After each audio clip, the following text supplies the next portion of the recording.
Oui, bonjour, bonjour à toutes et à tous. Merci d'avoir rejoint le webinaire de Valtus sur le thème du métaverse au service de la formation. Évidemment, le métaverse, comme tout le monde le sait, c'est une réalité pour le jeu de mots. En tout cas, aujourd'hui, l'objectif est de partager avec vous un certain nombre de cas d'usage en compagnie de nos amis et des équipes de la SNCF Réseau. J'ai à mes côtés Kabel Benchikou, qui, à la SNCF Réseau, est le responsable des nouvelles technologies au sein de la direction numérique et réseau. Pour ma part, Jérôme Vercamer, donc je suis directeur associé chez Valtus, Valtus étant le leader français et européen du management de transition. Ce que je vous propose, peut-être avant de plonger dans ce métaverse en démonstration avec nos amis, et vous verrez qu'on est nombreux dans le métaverse là, ce matin, je voulais juste rappeler quelques enjeux. C'est pas le plus important, mais quand même, la valeur marchande, on voit qu'elle est en train de quasiment doubler chaque année. On passe d'un marché qui est de 30 milliards de dollars en 2021 pour être autour de 280 milliards en 2025. Alors ça, ce sont les projections qui sont effectuées aujourd'hui par les grands du marché qui évaluent comme ça le poids de toute cette nouvelle technologie. Mais finalement, c'est une nouvelle technologie qui n'est pas si émergente que ça, puisque le premier métaverse est apparu en 92. On a connu Second Life, on a connu un certain nombre de nouveaux environnements. Ça a été beaucoup mis en valeur par Spielberg dans Ready Player One. En fait, c'est vu aujourd'hui comme une manière de faire le web 3.0, de manière à ce que on puisse connecter à la fois le monde physique et digital, notamment parce que le monde physique est de plus en plus numérisé. Dans le BTP, on parle de la BIM, on a beaucoup la thématique d'IoT, d'Internet des objets, qui permet de capter des environnements et en fait de reproduire et d'avoir des jumeaux numériques. C'est également le cas beaucoup en santé, où on cherche à avoir des jumeaux numériques. Donc voilà, la thématique du métaverse, c'est de relier le physique et le digital dans ce nouvel environnement. Donc, comme je le disais, il y a énormément d'usages. J'ai évoqué la santé, j'ai évoqué le BTP, l'immobilier, les arts et spectacles, mais également, et c'est parmi les premiers cas d'usage qui sont aujourd'hui déployés, notamment par les grands de la visioconférence comme Cisco avec Webex, par exemple, c'est tout ce qui est rencontres et réunions professionnelles dans ces mondes virtuels. Voilà, donc c'est un grand terrain de jeu, d'investissement du monde des GAFAM, à tel point que c'est que le F des GAFAM est en train de se transformer en M, puisque Facebook, en tant que groupe, s'appelle maintenant Meta. Alors, pour l'expérience immersive dans le métaverse, ce que nous allons faire avec Kamel, c'est qu'on va vous donner rendez-vous sur YouTube. Donc, vous allez retrouver le lien dans le chat de la démonstration, enfin dans le chat de GoToWebinar qui est là. Donc, il y a un lien. Je vous invite vraiment à cliquer dessus. Enfin, pas trop vite parce que sinon, vous ne m'entendez plus. Et si vous avez la moindre difficulté, vous nous envoyez un message en privé sur GoToWebinar. Donc, vous allez avoir YouTube d'un côté et GoToWebinar de l'autre. Continuez à poser vos questions soit directement de GoToWebinar, si vous le gardez bien ouvert, ou directement sur YouTube. Si vous avez déjà un compte Google qui existe, qui vous permet de poser des questions sur YouTube. Donc voilà, le chat, le lien, dès que vous cliquez, vous avez basculé dans un autre monde. Et donc, je pense que, en tout cas, moi, j'y suis déjà, Kamel aussi, l'équipe SNCF Réseau aussi. Donc, on vous retrouve sur YouTube Live. Voilà. Alors peut-être avant, excusez-moi, dans la démonstration, on y reviendra au fur et à mesure, Kamel, c'est de pouvoir vous présenter pendant les 35 minutes de la démonstration les éléments suivants. Donc beaucoup de thématiques liées à la sécurité, au bon geste, mais également au maintien, au déploiement de la connaissance, à l'onboarding de collaborateurs, des thématiques également de validation d'aptitude, qui sont intéressants. Donc en fait, tout ça sont des simulations qui sont mises au point dans des modules de formation et qui vont vous être démontrés au fur et à mesure de ces 35 minutes dans le métaverse. Voilà. Donc là, on y va réellement. À tout de suite. Bonjour à tous, bienvenue dans l'Immersive Studio. Nous tenons à remercier Valtus pour l'invitation à ce webinaire. Donc là, vous êtes dans une plateforme où on peut être jusqu'à 30 personnes. Donc c'est une plateforme à usage professionnel pour faire de la sensibilisation à la sécurité, faire de la formation, mais aussi faire de la simulation. Donc typiquement là nous sommes dans la salle d'attente et puis Jérémy Ferreira qui est le patron de l'Immersive Studio au sein de SNCF Réseau. Bonjour Jérémy. Bonjour Kamel, bonjour à tous. Va nous emmener dans un amphi où on va vous montrer quelques supports pour vous expliquer comment fonctionne l'outil. Donc voilà, nous sommes dans un amphi, donc là nous sommes 2, mais nous pourrions être jusqu'à 30, bientôt jusqu'à 100. Dans les environnements que nous réalisons, donc ça c'est un amphi, vous avez des parties rondes au centre dans lesquelles on va pouvoir faire apparaître des objets 3D, comme vous allez le voir tout à l'heure. Et puis nous avons des capacités d'affichage, notamment sur les murs, comme vous pouvez le voir. Et donc là, Jérémy a affiché un PDF qui va nous permettre de vous présenter très rapidement l'Immersive Studio de SNCF Réseau. Donc, qui nous sommes. Nous sommes une équipe composée d'une quinzaine de personnes maintenant. Alors, avec 2 responsables, un responsable Spatial Computing qui est plutôt spécialisé dans tout ce qui est réalité augmentée, et puis Jérémy qui est ici parmi nous, qui lui est plutôt responsable de tout ce qui est réalité virtuelle. Ensuite, dans l'équipe, nous avons des lead infographistes qui sont des personnes qui travaillent depuis un certain nombre d'années dans le monde notamment du jeu vidéo, hein, qui ont fait de l'Ubisoft, de l'Atari. Donc des personnes qui vont pouvoir chapeauter des infographistes 3D, qui sont plus juniors. Et puis ensuite, nous avons un ingénieur pédagogique qui nous accompagne dans le montage de tout ce qui est contenu pédagogique de formation. Et puis des développeurs 3D qui, eux, travaillent à l'évolution des outils. Alors, nous accompagnons en interne des agents et des directions de SNCF, mais nous travaillons également en externe, avec un certain nombre d'entreprises qui font appel à nous. Alors, le process, ça commence par une première étape d'étude. Nous nous asseyons avec les métiers, avec le donneur d'ordre, et puis nous les challengeons sur leurs besoins, nous construisons avec eux le cadrage du besoin. Et à partir de là, nous le dessinons afin de leur faire valider et d'être certain que nous sommes bien d'accord sur les attendus. Puis ensuite, on passe en système de conception sur un mode agile, hein, puisque ce sont des sprints. Donc, nous allons commencer justement à aller modéliser les objets 3D, mais aussi les environnements, et nous les montrons au fur et à mesure au métier pour être certain d'être au plus près de ce qu'ils attendent. Une fois que tout ça est réalisé, nous passons, et là nous sommes à la manœuvre, hein, nous passons à l'implémentation dans l'outil et la mise à disposition pour les commanditaires, et puis surtout, chose très importante, le retour d'expérience qui nous permet derrière de pouvoir bénéficier des retours. Et là-dessus, nous sommes notamment accompagnés par l'école des mines qui travaille beaucoup avec nous sur l'impact de l'immersivité. Alors justement, l'impact de l'immersivité, pourquoi faire de l'immersivité? Tout simplement parce que ça permet d'avoir un meilleur ancrage mémoriel. On retient beaucoup mieux lorsqu'on est dans ce monde virtuel, premièrement parce que on est dedans avec le casque que vous voyez ici, donc on est complètement plongé dans ce monde virtuel, et donc on n'est pas en train de regarder ses mails, on n'est pas en train de regarder son téléphone, on est totalement absorbé par ce qu'on fait. Et puis aussi, notamment parce qu'il y a une lisibilité des contenus, on n'est pas sur des schémas, on n'est pas sur du texte, on est sur des choses qui sont extrêmement visuelles et donc extrêmement pédagogiques. Et donc on a des retours de compréhension et de capacité à retenir les choses qui sont bien meilleures avec ce type de support.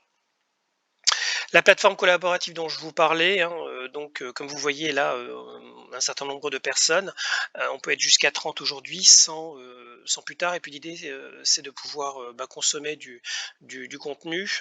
Ça fonctionne sur des casques de réalité virtuelle, ça fonctionne sur des PC. Là, je suis actuellement sur un PC. Mais certains des supports que vous allez voir fonctionnent également sur tablette et sur téléphone. Alors l'expérience n'est pas collaborative dans ce cas-là, mais par contre nous sommes sur une solution qui peut dans ce cas-là être plutôt une solution pour un agent qui est dans le cadre de ses fonctions opérationnelles et qui va pouvoir emmener avec lui du contenu lors par exemple d'une maintenance. Les médias qu'on utilise, c'est de la vidéo 360, hein, vous allez en voir, des éclatés produits également, donc la capacité à pouvoir montrer les différents composants d'un produit, vous allez le voir également.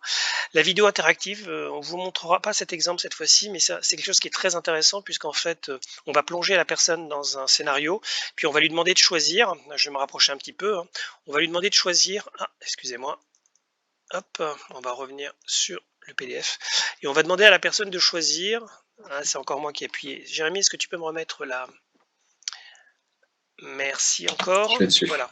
Donc, on va demander de choisir entre deux choix, et il y a un bon et un mauvais choix. Et en fonction du choix, on va voir les conséquences de ce choix. Donc, ça peut être fait en solo, mais ça peut être fait aussi avec différents métiers pour voir également les conséquences de son mauvais choix sur ses collègues. Et donc ça fonctionne très bien pour pouvoir justement améliorer les processus.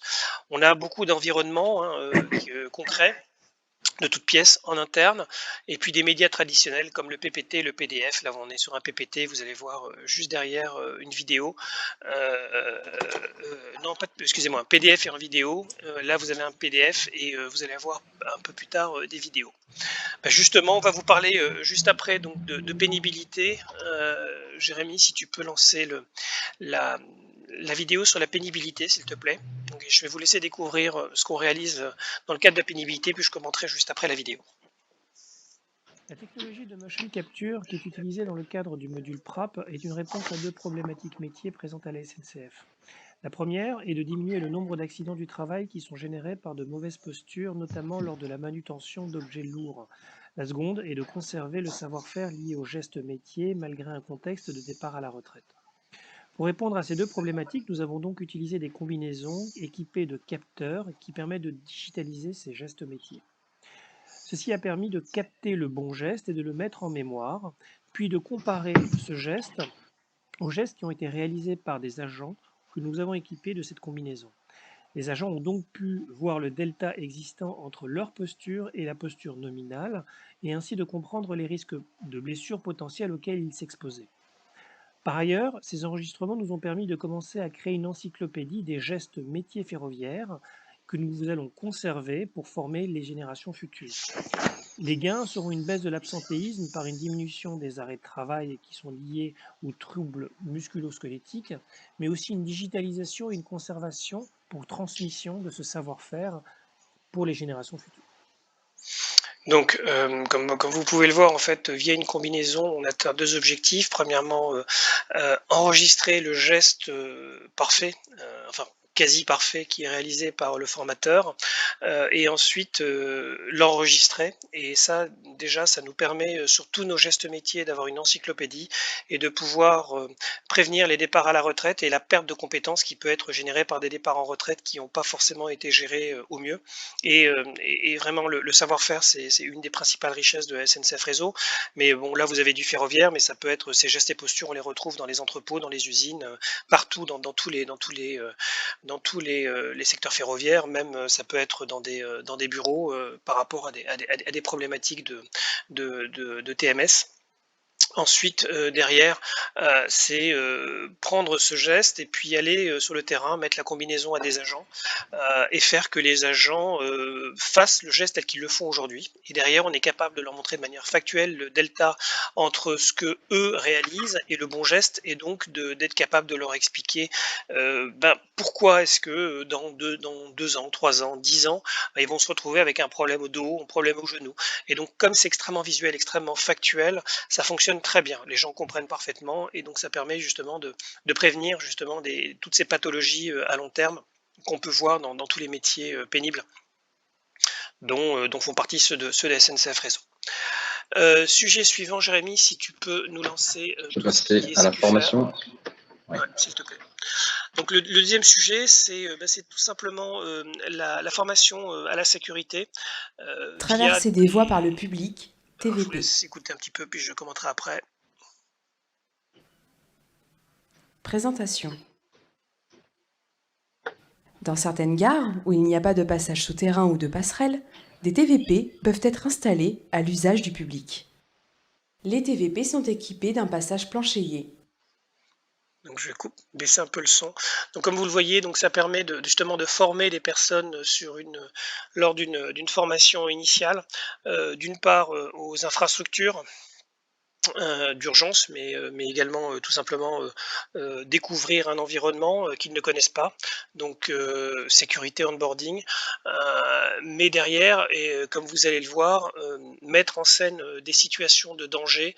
Là typiquement, si on avance un petit peu, ici vous allez voir donc un agent SNCF qui va traverser alors que qu'il a un stop. Donc lui a plutôt l'habitude de réaliser ça, sauf que généralement vu qu'il est habillé avec ses habits SNCF, le client va le suivre et voilà. Et donc ce sont des choses qui peuvent être dramatiques.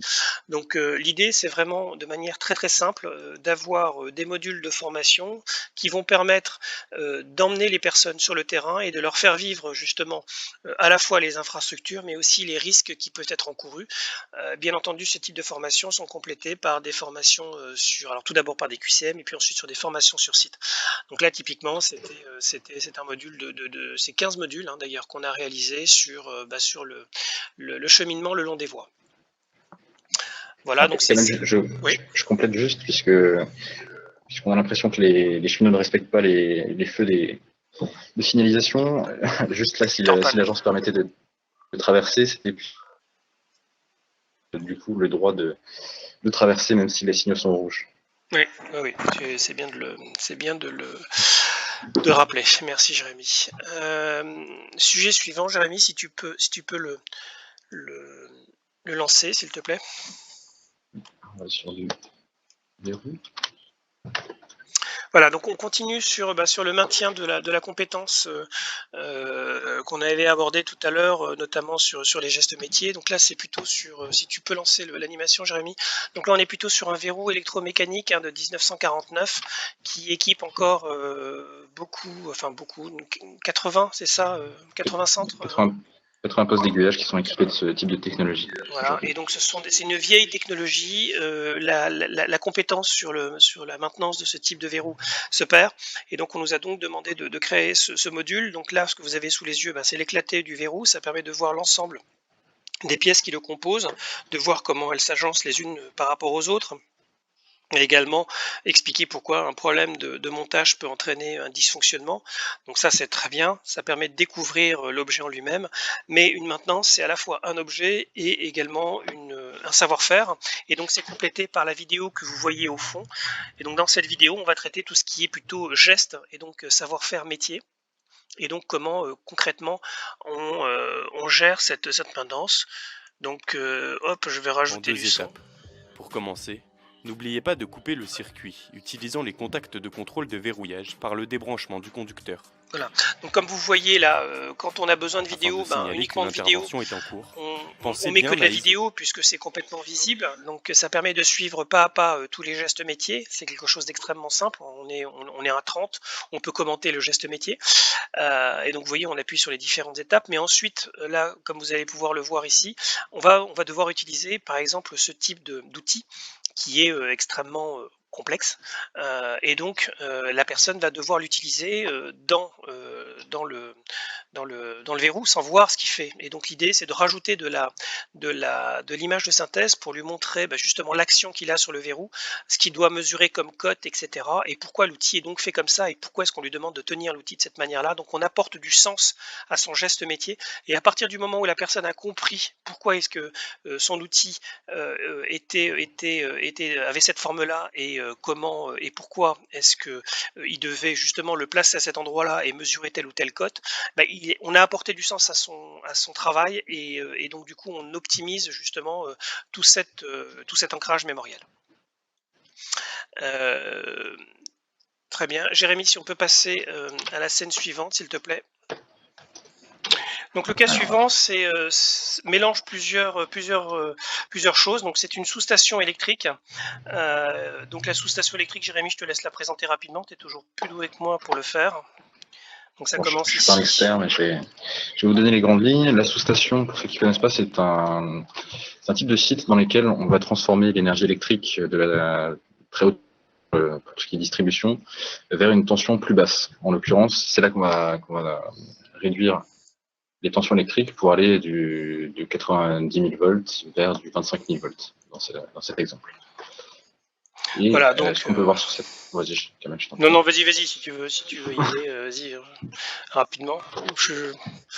Grâce à ce type de maquette, ce qu'on peut dire, c'est que c'est un support qui est super efficace pour les formateurs qui vont avoir sous la main directement l'environnement, qui vont pouvoir le présenter sous tous ses angles aux différents participants et aller notamment sur chacun des équipements de sécurité qu'on voit ici, entre les sectionneurs, les disjoncteurs, présenter le cœur de la sous-station qui est le transformateur où va s'opérer l'abaissement de la tension, et puis les autres organes de sécurité qui peuvent permettre de sécuriser la partie caténaire. Donc c'est là où les trains captent le courant. Voilà, donc plusieurs cas d'usage là-dessus. Tout d'abord, les habilitations sécurité. Donc, ça nous permet justement de former les personnes qui vont entrer dans ces infrastructures en amont, en leur expliquant par où ils doivent cheminer, ce qu'ils n'ont pas le droit de faire, ce qu'ils doivent faire. Et donc, ça permet justement en masse de former des personnes qui sont un petit peu partout en France en une seule fois avec un formateur qui est à Paris. Et puis derrière, aussi, on peut déclencher un certain nombre d'avaries et discuter ensemble. Là, on n'est que deux avec Jérémy, on pourrait être 15, et discuter sur la procédure de rétablissement du courant, comment est-ce qu'on isole tel ou tel composant, et également des REX avec des personnes qui viennent de plusieurs régions. Donc ça permet de manière extrêmement simple de pouvoir justement avoir une idée de ce qu'il faut faire et de ce qu'il ne faut pas faire. Et une fois qu'on a fait tout ça, l'idée c'est quand même de vérifier qu'on a tous bien compris ce qu'on avait à faire. Et donc Jérémy va nous emmener dans la sous-station, tous ensemble. Et donc là, l'idée, c'est justement de vérifier que on va cheminer de manière safe, puisqu'on a bien compris justement les habilitations sécurité, mais aussi on va pouvoir déclencher des anomalies et les personnes qui étaient autour de la maquette vont devoir aller réaliser justement tous les gestes métiers nécessaires pour pouvoir mettre la sous-station en sécurité. Donc ça, c'est une sous-station, mais ça peut être dans le cadre d'un entrepôt, d'une usine, d'une centrale nucléaire. Enfin, ça peut être décliné à l'infini. Donc voilà sur ce cas, et donc clairement cette sous-station elle est dans un environnement qui est un environnement extrêmement large. Et typiquement, si on se retourne, on n'est jamais loin d'une infrastructure ferroviaire, mais on pourrait être dans une infrastructure industrielle, on pourrait être en centre-ville, etc., etc. Et on a la capacité justement de déclencher des animations. Là, comme vous le voyez, le train qui va se déplacer. Et là, typiquement, on montre de manière très simple comment, avec un capteur, on est capable de mesurer la danse, qui est le mouvement de haut en bas des rails, et comment, avec ce capteur, on est capable d'intervenir rapidement si justement cette amplitude se dégrade. Donc voilà. Et alors, pour des personnes qui n'ont jamais vu un abord de voie, écoutez, c'est extrêmement simple. Et donc la fameuse visibilité dont je vous ai parlé, vous l'avez ici. Et donc ce que vous voyez là, ça a été réalisé dans le cadre d'un séminaire pour les 2 ans d'un programme IoT qui s'appelait le Digital Open Lab. Jérémy, on va passer à la formation sur les appareils de voix, s'il te plaît. Donc, excuse-moi, on t'entend mal, Jérémy, ta voix est étouffée. Oui, là je t'entends bien. Ouais. Ouais, si tu peux lancer. Donc là, on est dans un hangar. Et donc, l'idée, c'est de vous montrer, comme vous l'avez vu tout à l'heure, hein, comment est-ce qu'on est capable de monter un appareil, une aiguille, dont le fameux cœur monobloc dont on vous a, dont on vous a parlé tout à l'heure. Je crois qu'on l'a pas encore montré, le cœur monobloc, Jérémy, justement. On va le montrer tout à l'heure. Ouais, donc on vous montrera tout à l'heure, hein. Donc là, clairement, bah, vous êtes dans un environnement dans lequel vous allez avoir l'ensemble des pièces qui composent l'appareil, l'aiguille, les demi-ferrures, le cœur monobloc, le moteur, les tringleries, les coussinets, les platines, les entretoises, etc. Et donc l'intérêt, c'est de pouvoir avoir à un seul endroit, avec justement son professeur, son formateur, toutes ces pièces. Il va pouvoir les commenter, expliquer leur taille, expliquer leur forme, de manière à ce que lorsque on va passer dans un instant à l'étape de montage, bah, tout devienne extrêmement clair. Et donc avoir tout ça devant les yeux, bah, en fait nous on n'a pas la capacité, puisque c'est monté à différents endroits, puisque c'est un travail qui se fait à la chaîne. Et là, bah, on a la capacité non seulement de voir toutes les pièces, et puis derrière, comme Jérémy, si tu peux lancer, on va voir comment chacune des pièces va venir s'assembler. Et donc, vous avez là, en accéléré, bien entendu, bah, le montage d'un appareil de voix. Vous pouvez vous approcher. Donc normalement c'est beaucoup moins rapide, hein, avec un système qui est beaucoup plus lent et qui s'arrête à chacune des étapes, pour que justement le formateur puisse expliquer pourquoi telle pièce vient s'emboîter dans telle pièce, et également pourquoi est-ce que si on oublie de visser de telle manière telle pièce, ce qu'on peut avoir comme anomalie, etc. Donc c'est extrêmement formateur, parce que c'est extrêmement visuel. Et là, vous avez en quelques secondes des choses qui se font en plusieurs jours, et à différentes étapes. Donc ça permet d'avoir vraiment une idée système du montage de A à Z d'un appareil. Donc là, c'est une aiguille, mais ça peut être plein d'autres choses, hein. Ça peut être dans le monde de l'aéronautique, ou dans le monde de l'automobile, que sais-je. Et derrière, on a l'interaction là je vais te laisser parler, Jérémy, l'interaction de l'aiguille avec le système de roulage, avec les cieux. Effectivement.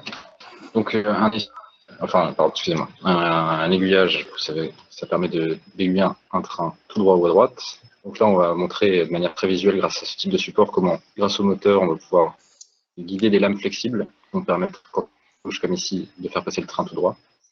Et quand elles sont collées à gauche, de le faire passer en voie déviée. Voilà. Alors, c'est un peu rapide, on peut y aller étape par étape. Voilà, à l'attaque de l'aiguille, on voit bien qu'en fait, en position lame collée à gauche, l'essieu va être rabattu fatalement vers la voie déviée, et que ici, l'espace qui est visible de ce côté va permettre à la route droite de passer, et ainsi de suivre le rail sur la voie déviée.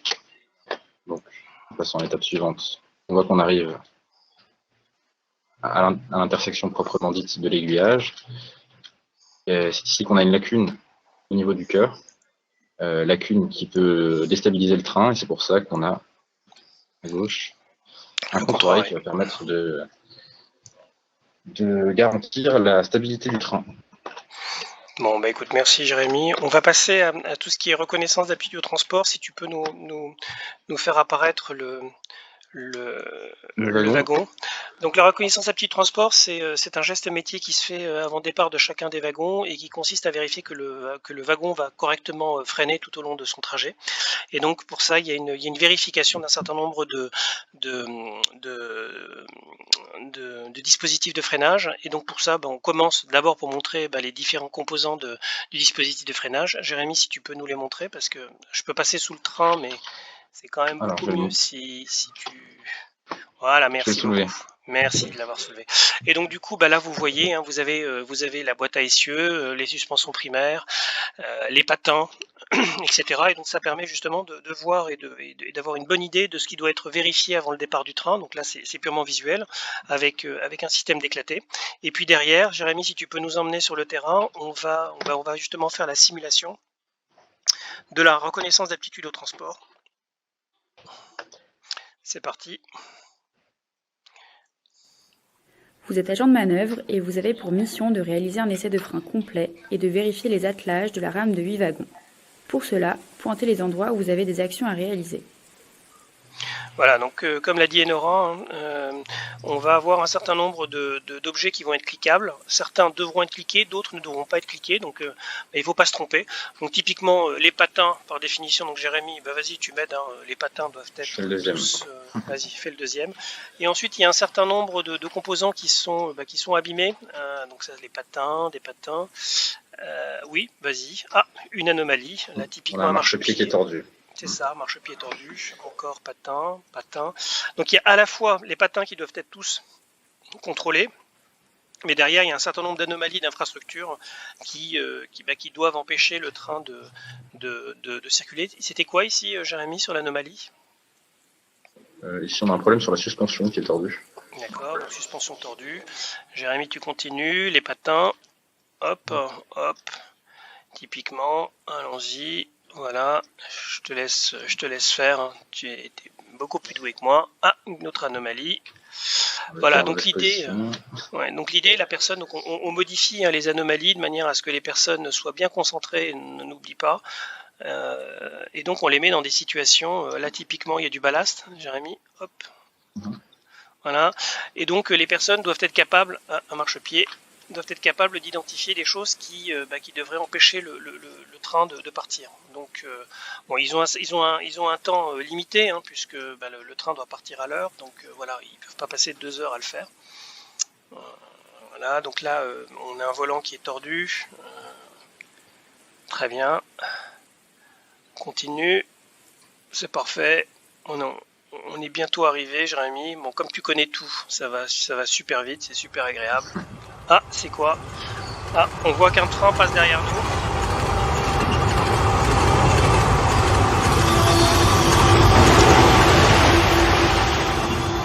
Et ouais. Bien que votre vérification concerne la rame de 8 wagons, cela ne vous empêche pas de rester vigilant aux éléments à risque autour de vous. Vous auriez pu empêcher l'accident. Voilà, donc en fait il y avait un piège, hein, il y avait deux buts. Hein. Premièrement, être certain que techniquement on sache reconnaître les anomalies, mais surtout ne pas oublier la mission principale du cheminot, c'est-à-dire vérifier qu'on n'a rien sur les rails. Et typiquement, là on avait un objet et le train a déraillé derrière nous, donc clairement l'agent n'a pas fait ce qu'il avait à faire. C'est pas parce qu'il est concentré sur une action qu'il doit perdre la notion de sécurité système. Et là typiquement, on n'a pas vu qu'il y avait quelque chose, on a fait dérailler un train. Donc voilà, donc c'est le genre de choses aussi qui ensuite quand on est sur le terrain, une fois qu'on l'a vécu, généralement on l'oublie pas. On va juste terminer sur une dernière expérience qui est sans doute la plus simple à réaliser. Jérémy, si tu peux nous emmener sur si tu peux faire apparaître le cœur monobloc. Donc là, c'était il y a 2 ans au niveau de Paris-Est, on nous a demandé de pouvoir expliquer pourquoi il y avait des retards sur les lignes, sur la ligne P. Et donc l'idée c'était d'emmener les clients sur un chantier pour leur expliquer la complexité à changer des choses assez simples. Hein. C'est un cœur de croisement que vous avez vu tout à l'heure. Et donc on nous a dit puisque vous faites de l'immersivité, vous allez prendre nos clients et vous les emmener dans un chantier. C'est juste ce qui est juste impossible.